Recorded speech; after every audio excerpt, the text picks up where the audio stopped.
All right, let's be honest, nobody likes memorizing boring vocabulary lists, right? So we're not going to do that. Instead, today, we're going on an adventure. We're going to follow a clever fox through a frozen world to learn 10 new words, not by drilling them, but by living them in a story. The Fable of the Frosty Fen.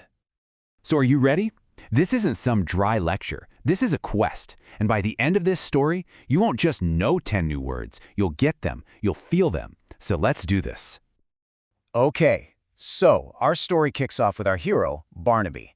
He's this really clever, super ambitious fox. And what's his goal? Well, he's after the legendary gleaming geode, a treasure that's said to shine brighter than any star, and it's hidden deep within the Frosty Fen.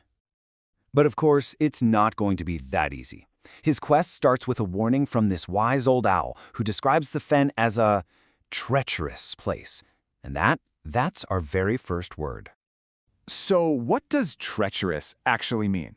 Well, it means it's packed with hidden dangers, right? Think about it. Sinkholes buried under the snow, slippery ice patches you just can't see.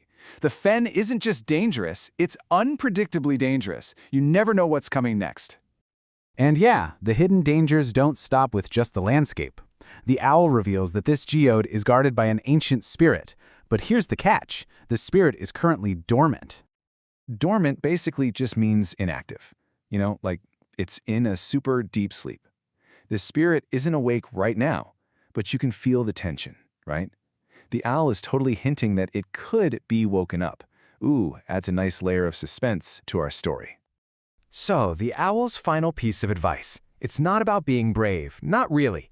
It's about something way more important for a quest like this, being prudent. And being prudent, that means you think ahead. You don't just charge in like a bull in a china shop. No, you think about what might happen next. You weigh the consequences.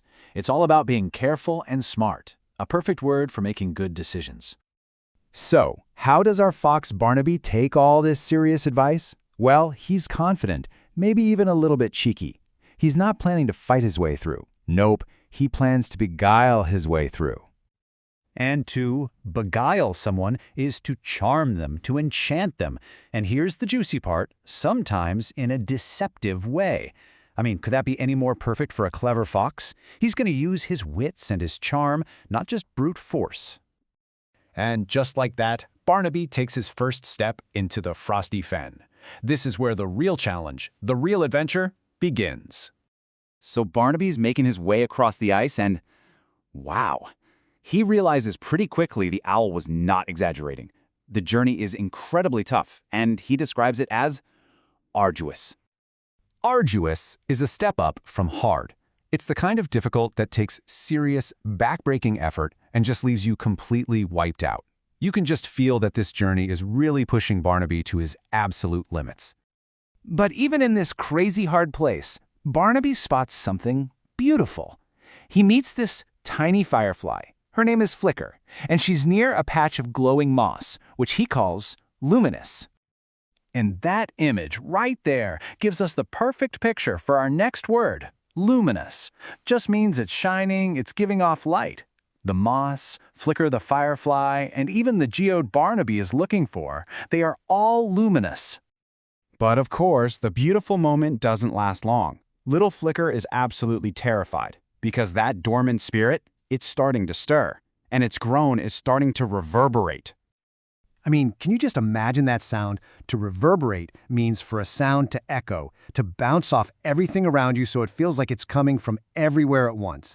In a huge, empty, icy place like the fen, that sound must be just bone-chilling. Flicker really drives home how scared everyone is by explaining what the creatures are usually like. She says, normally, the creatures of the fen are gregarious. So, gregarious. It just means sociable, someone who loves company. You know that friend who's the life of every party? Totally gregarious. The fact that all these normally friendly, outgoing creatures are now hiding in fear, man, that really tells you how serious this is. But even with all this danger, Barnaby stays laser-focused on his mission. He asks Flicker, "Okay, where is it? Which way to the highest point, the zenith?"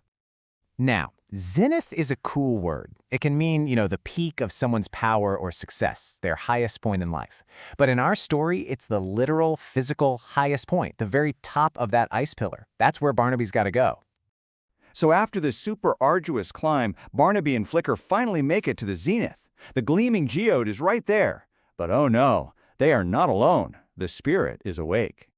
And boy, does the spirit make its presence known. It lets out this absolutely terrifying sound. Flicker doesn't just call it a noise, she calls it a dreadful cacophony. And our final word is such a good one. A cacophony isn't just a loud sound, it's a harsh, clashing, ugly mixture of sounds. Think of it as the total opposite of a beautiful song. It's just pure, chaotic noise. So what does Barnaby do? Does he fight this terrifying spirit? Absolutely not. He remembers the owl's advice to be prudent. Instead of using force, he uses his wit. He decides to beguile the creature, charming it with his clever story about sharing the geode's light with the whole world. And guess what? It totally works. And just like that, Barnaby, having calmed the spirit, gets his reward. A small piece of the luminous geode. He did it! And in the process, we found our own treasure, 10 awesome new words. Let's just run through them one last time.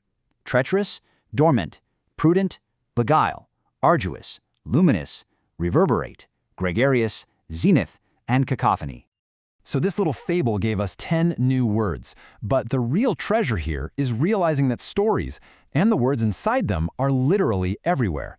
Every book you read, every conversation you have, it's another adventure waiting to happen. So the only real question is, what words will you discover next?